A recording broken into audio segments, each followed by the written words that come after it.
Selamat siang Bapak, perkenalkan nama lengkap saya Andreas Dangmare, NIM 1030036, kelas B semester 7. Saya akan mencoba mereview kembali buku Korupsi, Kewirausahaan, dan Kesejahteraan Sosial. Bab pertama, pendahuluan dan ringkasan. Globalisasi dan resesi global baru-baru ini telah mempengaruhi individu di negara maju dan berkembang dengan lebih kuat efek di negara berkembang. Meskipun individu di negara berkembang mungkin memiliki tempat terbatas untuk berekspresi ketidakpuasan mereka, aktivitas geopolitik baru-baru ini di beberapa negara maju membawa untuk meringankan ketidakpuasan terhadap globalisasi dan resesi global. Para pendukung globalisasi berpendapat bahwa globalisasi berkontribusi pada pertumbuhan ekonomi melalui perkembangan teknologi, kewirausahaan, aktivitas inovatif, meningkat efisiensi dan produktivitas. Dolar dan Gerai 2001.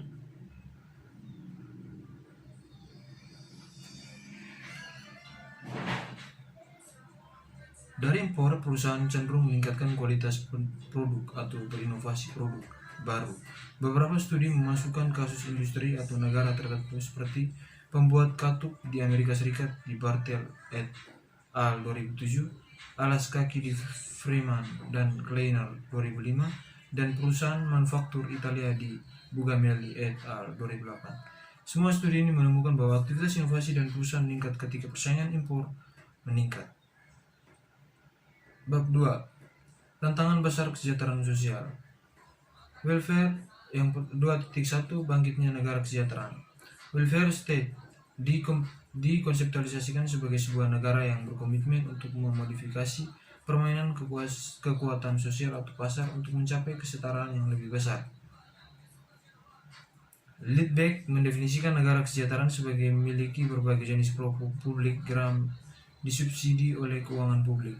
Pemerintah dapat menciptakan bantuan sosial untuk gram dan asuransi untuk membantu mereka yang membutuhkan, dan sebagian besar program ini menyediakan layanan terkait perawatan, kesehatan, pengasuhan anak, pendidikan, jaminan sosial, dan layanan untuk tua.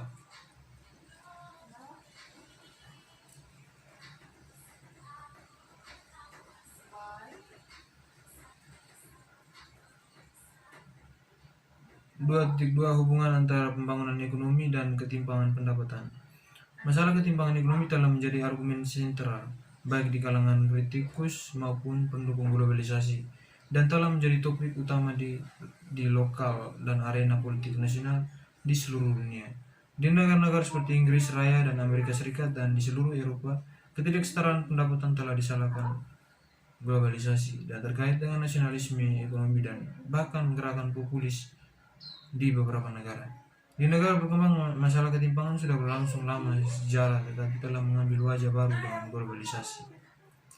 2.3 Beberapa penyebab tambahan yang mendasari ketimpangan. Perdebatan hubungan antara ketimpangan pendapatan dan pembangunan adalah masih belum diselesaikan. Pada saat yang sama, para peneliti mencoba untuk menentukan caranya, struktur sosial dan institusi politik lainnya dapat mempengaruhi ketimpangan pendapatan tingkat dalam masyarakat. Misalnya, lembaga politik demokratis lebih cenderung mengurangi ketidaksetaraan daripada kondisi otoriter atau masyarakat oligarki.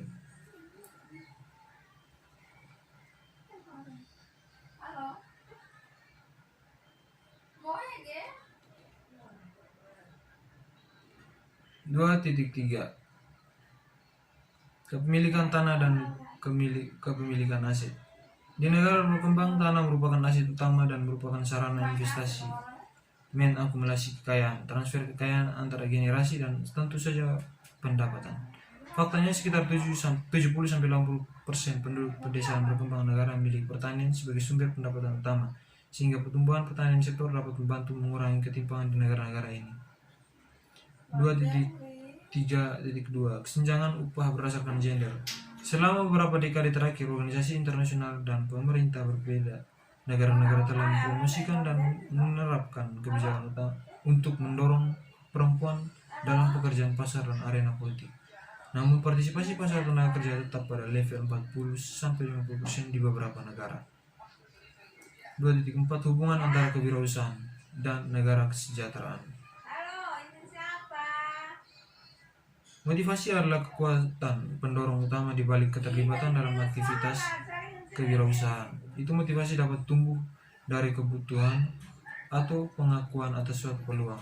Terlepas dari motivasi, ketidaksetaraan pendapatan dapat menjadi faktor deterministik karena menentukan akses ke sumber daya yang diperlukan untuk kegiatan kewirausahaan, dan sumber kesejahteraan dapat mengurangi beberapa kendala yang ditimbulkan oleh ketimpangan pendapatan. 2.5. Perlindungan dan tantangan sosial bagi pemerintah. Pemerintah dapat menyediakan barang pribadi seperti pendidikan dan layanan kesehatan. Sifat buruk yang merupakan sumber penting bagi pengusaha pria dan wanita. Sebuah kombinasi layanan ini dengan peningkatan aktivitas kewirausahaan dapat membantu mengurangi ketimpangan pendapatan.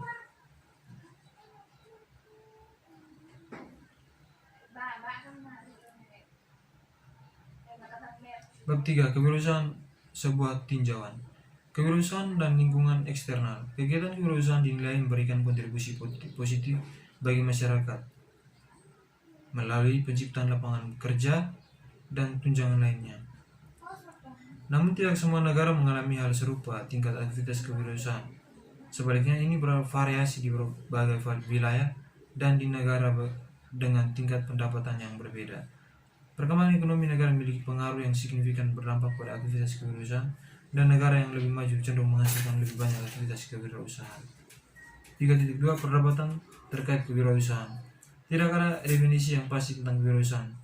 Sebaliknya itu didefinisikan dengan cara yang berbeda, oleh disiplin ilmu yang berbeda. Hilbert dan Link tahun 1989 mendefinisikan kewirausahaan dari perspektif ekonomi, memandang kewirausahaan sebagai pelaku sosial dan fungsi ekonomi. 3.1. Ukuran kewirausahaan.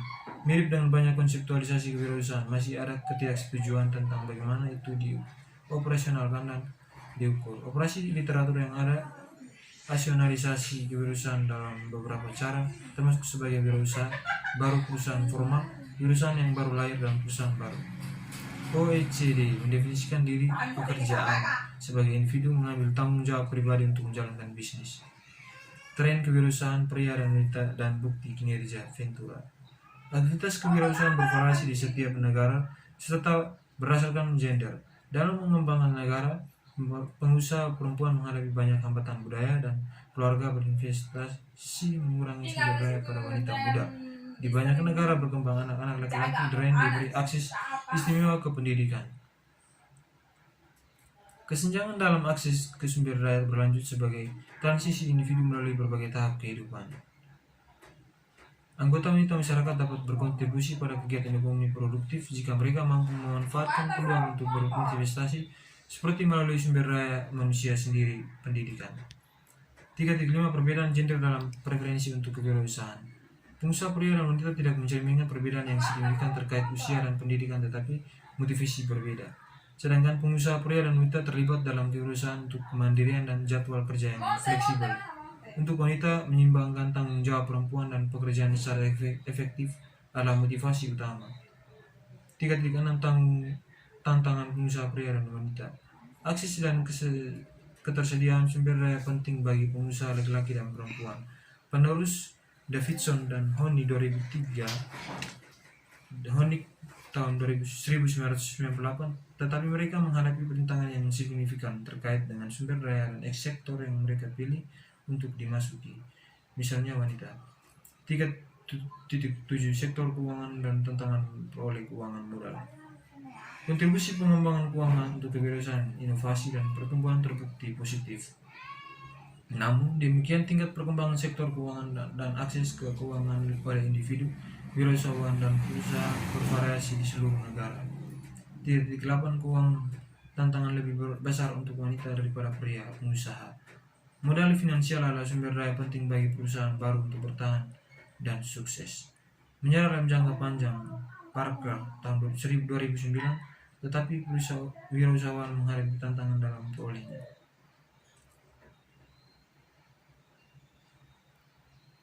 Colombo dan Greeley dan kelangsungan hidup masuk untuk mengatasi tantangan ini. Pengusaha memperoleh sumber daya dari berbagai sumber-sumber seperti bank dan modal, Ventura, teman, dan keluarga.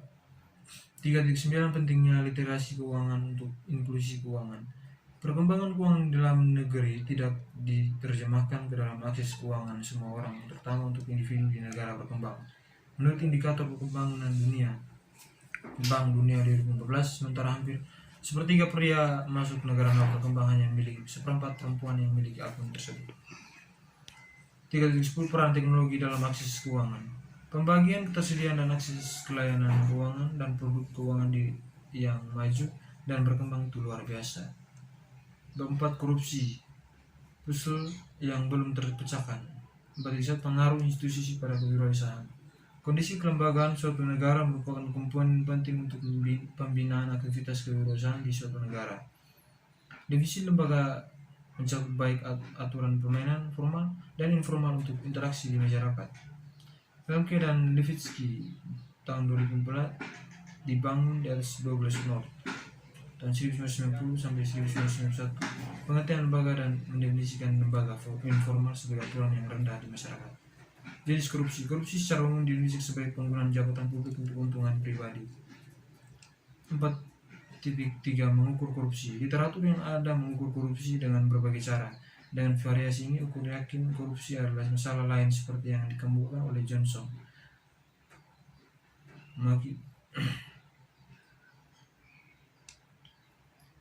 Political Risk Service Inc. menerbitkan Panduan Risiko Negara Internasional atau ICRG tahunan yang mencakup ukuran indeks korupsi. Indeks mengukur korupsi dalam sistem politik.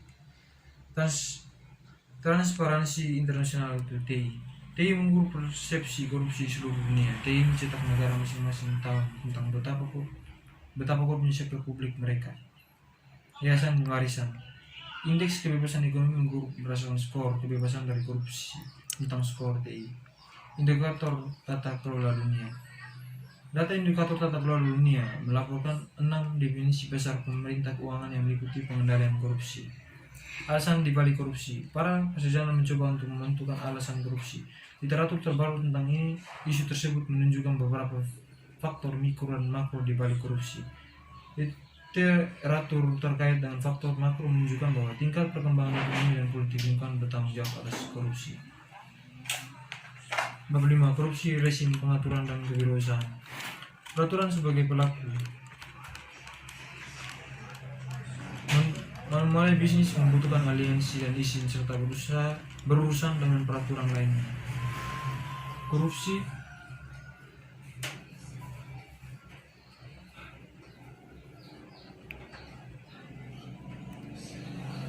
sebagai pasir atau gemuk dalam peraturan lingkungan hidup. Lingkungan peraturan umumnya dipandang sebagai faktor penting bagi lingkungan aktivitas ekonomi dengan menciptakan lingkungan yang stabil untuk perilaku sosial. Sebuah supremasi hukum negara dan implementasi hukum yang ditetapkan sama pentingnya. Alasan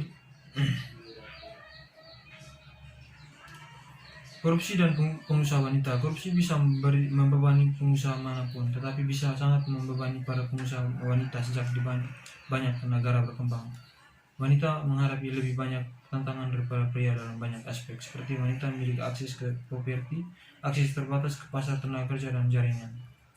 Variable dependent. Dalam bab ini, presentasi penduduk usia kerja perempuan yang terlibat dalam total early stage entrepreneurial activity (LTA). Variable independent. 3 ukuran digunakan untuk menangkap struktur kelembagaan formal. Waktu yang dibutuhkan untuk memulai bisnis diukur dengan jumlah hari kalender yang dibutuhkan. Menyelesaikan prosedur yang diperlukan untuk menjalankan bisnis secara legal. Variable control.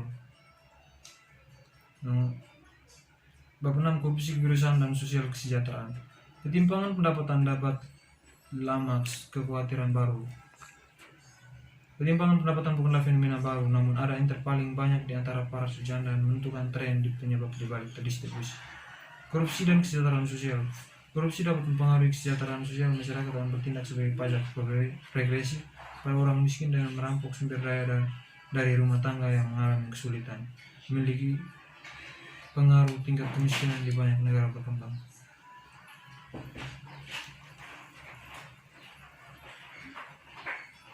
Banyak literatur empiris mendukung hubungan positif antara koruptor, ketimpangan pendapatan dan pendapatan lebih banyak korupsi ketimpangan yang lebih tinggi. Korupsi, ketimpangan pendapatan, dan kewirausahaan. Bisakah kewirausahaan membantu mengurangi ketimpangan pendapatan? Mirip dengan semua orang, pengusaha memiliki keinginan untuk meningkatkan taraf hidup melalui keterlibatan aktivitas yang telah mereka dambakan. Sekian dan terima kasih.